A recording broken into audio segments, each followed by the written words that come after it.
fumando. Isabela tomando leite. Tá catando.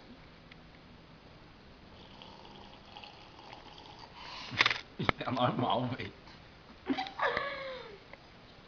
Para. Tá filmando mais? Não, velho. Nojeira. Olha como que ela é branca, gente. Ela parece um... Isabela é a Branca de Neve agora. Gente, ela não come o recheio da bolacha. Eu tive que comer do dinheiro que ela come a bolacha. Só a bolacha. Ela joga o recheio fora. Agora, leite, bolacha e skinny. É bom pra saúde. Você morre em 2 semanas. Bota aqui Isabela. Gastrite. Eu sou o cara bom, viu? Meu leite acabou. Põe mais, velho. Não, não leite não. Mas que?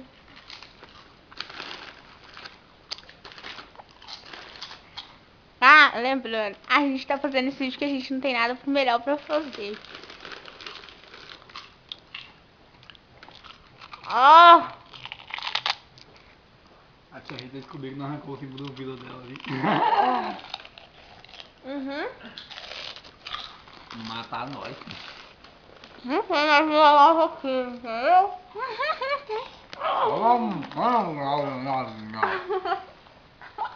Você tá, gente? Acho que tá, gente. Ela tá morrendo. Engasgada.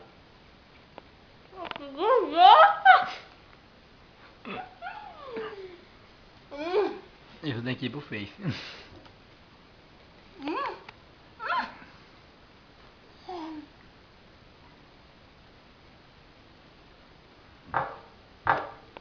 Esse aqui é o pé da Isabela, ele é vivo. Cuidado. Não está mostrando nada demais, é só seu pé. Como seu pé é legal.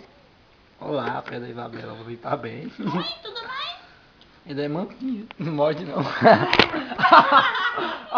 Desculpa, velho. Ai, minha cara! Acertou minha cara! Ai, velho! É aquilo que eu disse, o pé dela.